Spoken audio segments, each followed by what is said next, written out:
Stéphane Le Foll est l'invité d'ITélé ce matin. Bonjour. Bonjour. Et merci d'être avec nous. 3 présidents, des ministres, des conseillers espionnés partout, jusque dans leur avion, par la NSA. Les documents obtenus par Wikileaks et publiés par Libération et Mediapart révèlent donc que l'administration américaine a, au moins de 2006 à 2012, espionné Jacques Chirac, Nicolas Sarkozy et François Hollande. Quelle est la réaction du gouvernement ce matin?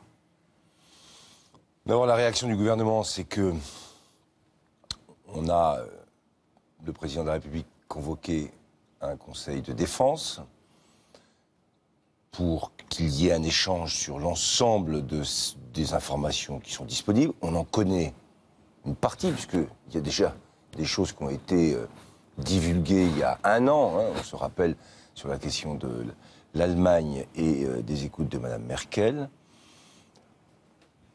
On est dans une situation où difficile d'accepter qu'un allié, des alliés, entre la France et les États-Unis, puisse y avoir ce type de pratique, et en particulier sur des écoutes liées à des présidents de la République. Donc, ce Conseil de défense va mettre l'ensemble des informations sur la table, avec un échange sur le sujet, et puis il y aura sûrement à l'issue de ce Conseil un certain nombre de choses qui seront demandées, ou des précisions qui seront demandées sur la question des écoutes, puisqu'il y a eu un communiqué, j'ai cru entendre ce matin, de la Maison-Blanche, qui disait qu'il n'y avait plus d'écoute, en tout cas pour ce qui concernait François Hollande. Donc tout ça devra être précisé, ça sera l'objet de ce Conseil de défense. C'est difficile d'accepter, c'est inacceptable. C'est inacceptable, oui, bien sûr, entre alliés, je l'ai dit. Quand on est dans la lutte, et il y a eu des moments de tension dans le monde, quand on lutte contre le terrorisme, des choix de protection. Là, du mal à imaginer ou à comprendre qu'est-ce qui motivait ainsi un allié d'aller écouter ses alliés qui sont dans le monde, d'ailleurs, sur des positions ou sur des choix stratégiques qui font qu'on se retrouve d'ailleurs souvent ensemble. Bon.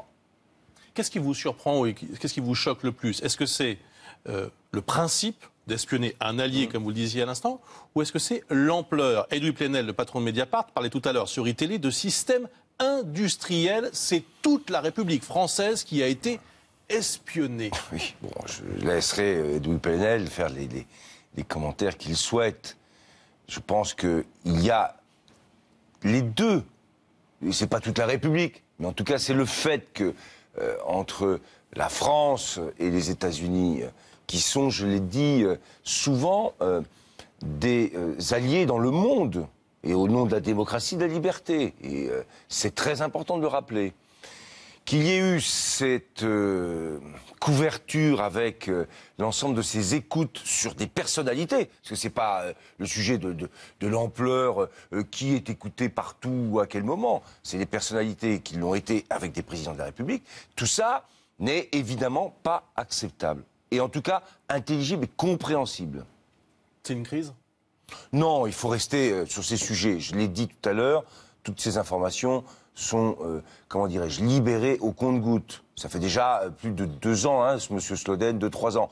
Donc tout ça, ça fait partie aussi de ce qui fait une actualité à un moment.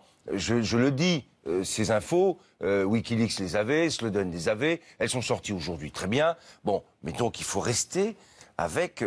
D'abord, la précision des faits, ça sera l'objet du Conseil de défense, les précisions qui devront être demandées et les informations qui devront être données pour que ce genre de choses ne se reproduisent plus.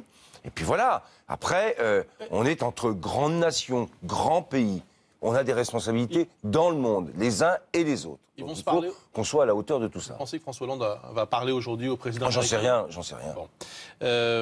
Vous devez vous rendre aux États-Unis? Oui. Aujourd'hui, hasard du calendrier, est-ce que ce voyage est maintenu? Écoutez, pour l'instant, il est maintenu. C'était un voyage qui portait sur 2 choses. Il y a à la fois les discussions. La manière dont les États-Unis abordent la négociation sur le traité transatlantique et la défense des positions qui sont celles de la France et du ministre de l'Agriculture. Puis le deuxième point, c'était dans le cadre de la COP 21. On a lancé un grand programme de stockage de carbone dans les sols, je vais éviter des techniques. Et l'INRA travaille avec une université dans l'Ohio, Columbus, et où, pour la COP21, c'est un enjeu majeur de capacité de limiter les gaz à effet de serre. Donc il y avait depuis 2 mois de prévu ce voyage. Et moi, j'avais reçu d'ailleurs le secrétaire d'État américain il y a, c'est l'an dernier, m'avait invité et donc je souhaitais me rendre aux États-Unis. Alors, résultat, à la veille du départ, est sorti l'ensemble de ces informations. Vous n'êtes pas certain que le voyage soit maintenu? Non, mais pour l'instant, il n'y a pas de raison de remettre en cause un voyage qui porte, je vous l'ai dit, sur d'autres sujets. Et en même temps qu'il y aura le Conseil de défense qui fera le point sur la situation des informations, toutes les précisions étant données les uns avec les autres, on doit pouvoir aussi, je l'ai dit, on a tous une responsabilité, on ne va pas surjouer quelque chose dont on le savait, toutes ces informations sortent au fur et à mesure, on connaissait, il y a déjà eu le débat au niveau de l'Allemagne, je le rappelle, mais on est entre grandes nations. On a tous une responsabilité dans le monde. Ouais. Ce qui s'est passé n'est pas acceptable, mais ce n'est pas pour autant qu'on va rentrer dans une crise. Il faut bien réfléchir à ce qu'on dit, en particulier sur ce genre de sujet. Il y a suffisamment de crises aujourd'hui, dangereuses dans le monde, pour qu'entre alliés, on soit au niveau de la responsabilité qui est... Vous qui êtes, vous l'avez rappelé à l'instant, puisque c'est en cette qualité que vous partirez aux États-Unis normalement tout à l'heure, ministre de l'Agriculture, on apprend que le standard du ministère de l'Agriculture a été placé sur écoute. Quand? Pendant cette période, notamment en 2010, avant que vous soyez en 2010. Ouais. Oui, mais tout ça, je le dis, on ne va pas répéter, tout ça est parfaitement inacceptable et surtout pour moi incompréhensible. Est-ce que vous vous êtes dit en 2010, je vois même pas. Est-ce que vous vous êtes dit ce matin, en vous levant, si ça se trouve, mon téléphone est sur écoute? Oh mais ça, le fait de me dire, non mais là je vais vous rassurer tout de suite, de dire que je peux être sur écoute, ça fait longtemps que je me le dis. Hein. Alors là, et même avant que je sois ministre. Donc vous faites attention à ce que vous... Non, je fais attention. Alors là, franchement, moi, quand il y a des choses importantes que j'ai envie de dire, ça se dit de manière très claire et en évitant de passer par le téléphone. Mais le téléphone, cette idée qu'on puisse être écouté, alors là, je me suis toujours dit, mais oui. D'ailleurs, quelquefois, je plaisante. Allô, ici Stéphane Le Foll. Pour tous les renseignements, vous pouvez appeler le numéro du fixe 01 quand ça approche. On peut plaisanter. Mais il faut être sérieux quand même sur ces sujets, donc on va être sérieux. La France écoute ses alliés? Mais la France, dans la lutte contre le terrorisme et la loi sur le renseignement, a besoin de développer des stratégies pour éviter ou pour prévenir des attentats, des actes terroristes. Donc on a un système d'écoute, vous le savez bien, un système de renseignement. Un système d'écoute de ses alliés? Ça peut aller jusque-là? On peut écouter? Mais la France écoute-t-elle un dirigeant étranger? Comment vous pouvez imaginer que la France écoute un dirigeant étranger? Je vous rappelle que nous sommes, quand nous avons besoin d'écouter, quand nous avons besoin d'avoir des renseignements, d'abord dans un échange entre services de renseignement à l'échelle internationale. Deuxièmement, la cible de la France, c'est le terrorisme. C'est ceux qui agissent et qui risquent à chaque fois de commettre des actes terroristes. C'est ça. Ces révélations, là, c'est pain béni pour les adversaires du projet de loi sur le renseignement. Je trouve que là, il ferait... J'ai bien vu, j'ai vu ce débat commencer. Et c'est juste la veille du vote. Pain béni, pourquoi? Quel est le rapport? Quel est le rapport entre la lutte contre le terrorisme, le fait d'ailleurs qu'on ait mis un cadre... Ça montre que tout est permis si on dit que c'est du renseignement. Alors, allons jusqu'au bout. Est-ce que tout est permis parce que c'est du renseignement? Aujourd'hui, dans la loi, d'abord, on a remis le cadre de la loi au goût de l'Internet et de l'information et du numérique. Bon, d'abord, ça n'existait pas, c'est fait. Deuxième point, il y a une commission. Tout Premier ministre qui décide une écoute doit la justifier. Il peut décider l'écoute, mais après, automatiquement, ça doit passer par cette commission qui va faire le contrôle. Et les juges peuvent être saisis. Ou ils existent, ils sont dans la commission, ou le Conseil d'État est immédiatement saisi. Pour arrêter, et de manière rétroactive, toute décision d'écoute qui ne serait pas conforme aux engagements de la France dans le cadre de ce qui est une lutte, une protection et du renseignement à l'échelle internationale. Donc c'est ça, on a un cadre.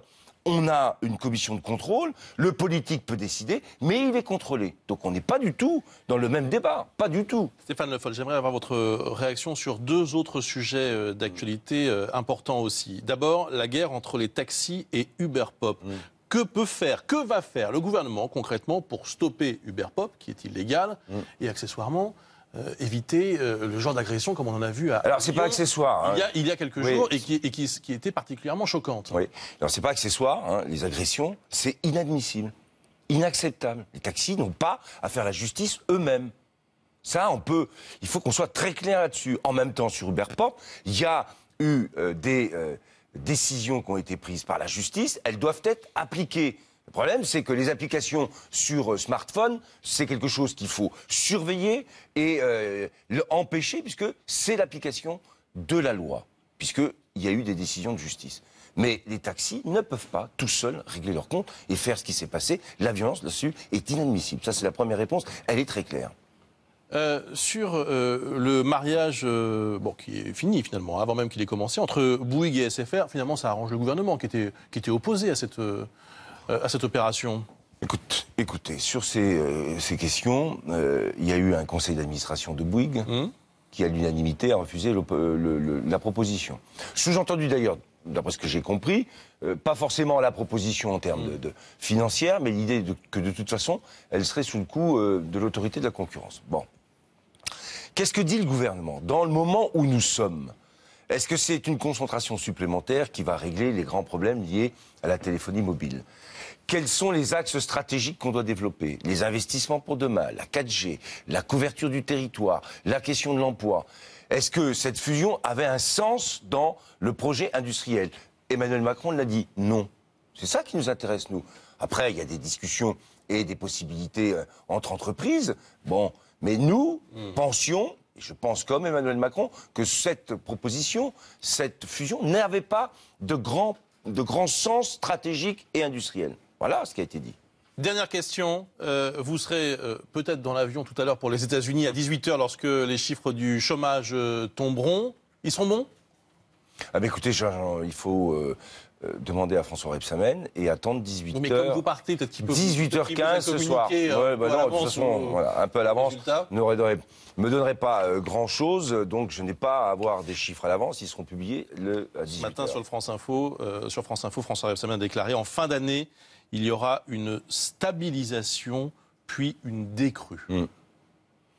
Mais on le sait. Bon, on le sait, c'est que sur cette question du chômage, tant qu'on n'a pas un relais de croissance et de création d'emplois dans l'économie marchande, proprement dite, on aura du mal, compte tenu du fait qu'il y a une arrivée, et c'est tant mieux, de jeunes sur le marché, à réduire le nombre de chômeurs. Mais on est sur la bonne voie économique, la croissance revient, et donc l'objectif devra être atteint d'ici la fin d'année, même si on peut aller plus vite, ça serait encore mieux. Merci beaucoup Stéphane Le Foll. Bon voyage. Merci beaucoup. Peut-être. Merci beaucoup. Merci. Tout de suite le journal de 8h30 avec Alice Darfeuille.